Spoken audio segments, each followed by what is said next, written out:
The husband. His anger, his jealousy, his rage. The neighbor. He was playing, those killing games. And the lover. He said, well, tell me the truth or I'm gonna smack out of you. What do these three people know about the disappearance of a mother and her 2 children? I know this is gonna get big. This is gonna get real ugly. In recorded history, there's only been about 400 cases. I don't know the outcome of this case, but we're about to find out. Every morning after Felicita Perez wakes up, she says the same prayer. God, let this day be it. Let my family be found. Her daughter, Yessenia, granddaughter, Talia, and grandson, Michael Elijah, have all been missing for years, though it's only partially a mystery. Yessenia Suarez was 28 when she vanished, and by most accounts was exactly where she wanted to be in life. My daughter loved being a mom. She loved her children. My grandkids were very, very happy.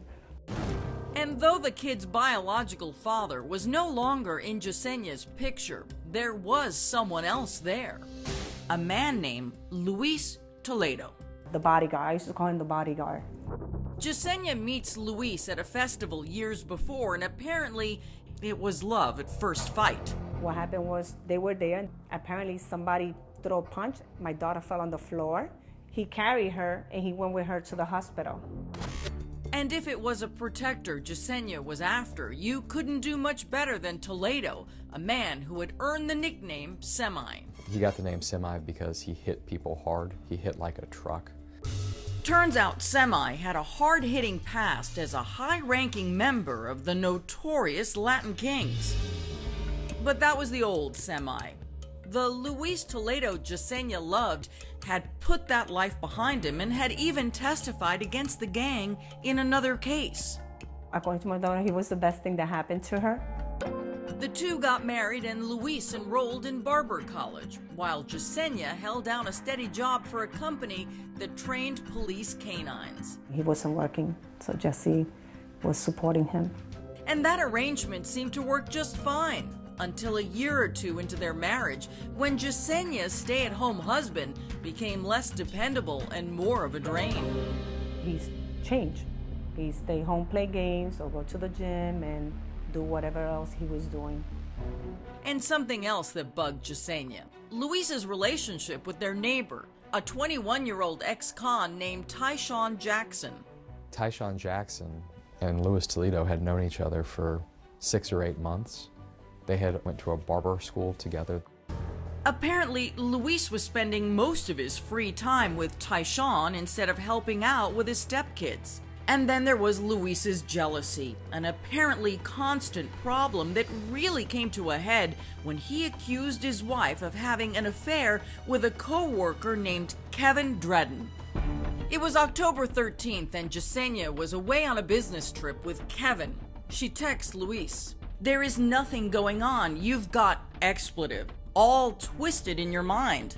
Luis responds, "So then if it ain't him, who has your attention? 'Cause it sure ain't me." The angry exchange continues for the entire trip. And by the time Yessenia returns home on October 16th, she's had enough. And she finally had the courage to stand up to him and say she wanted a divorce. "Look, there's no talking to you." Yessenia texts that same day, "I have given up on our marriage. I want a divorce." Though upset, Luis seemed to accept the decision. He was going to stay in the house for another extra 3 months so he can save some money. Then on the morning of October 22nd, less than 2 weeks after Luis accused his wife of cheating, he apparently finds the proof he was looking for and speeds to her office to confront her. Yessenia texts, "Semi, please don't do anything stupid, I beg you. It was a mistake, I swear."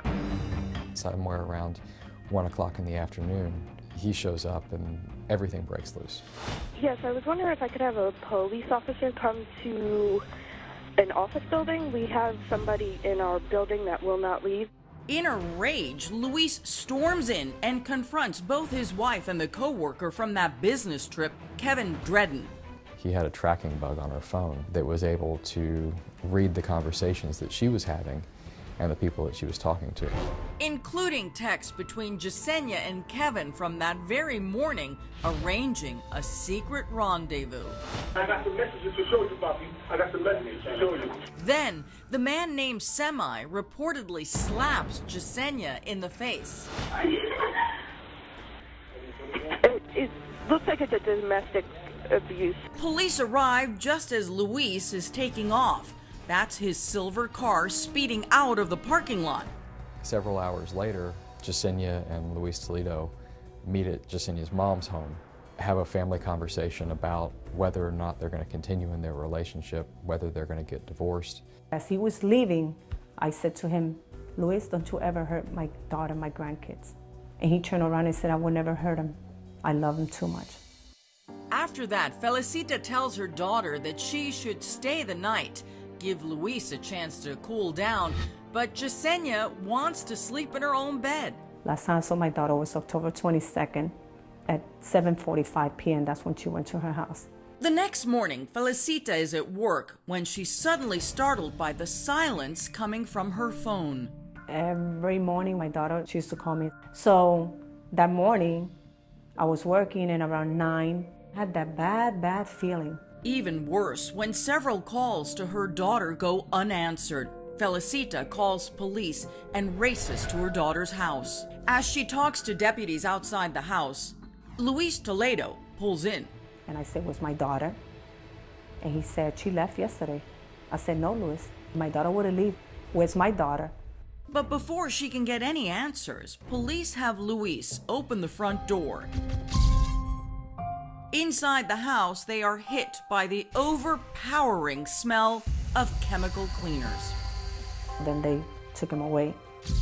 Luis is arrested for the assault at the office the day before, and that's when Felicita suddenly realizes little Talia and Michael's stepfather may be responsible for even more than she originally suspected.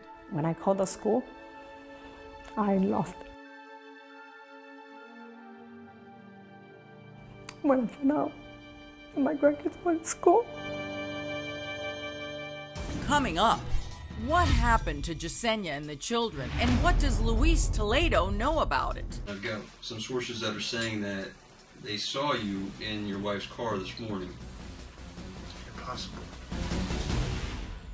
But, I mean, you know how teacher. tight she is with her mom. Why would she go somewhere and not tell her mom? That's the thing is, you know, I mean, that's the thing that frightens us. She is not as tight as you guys think with her mom. No?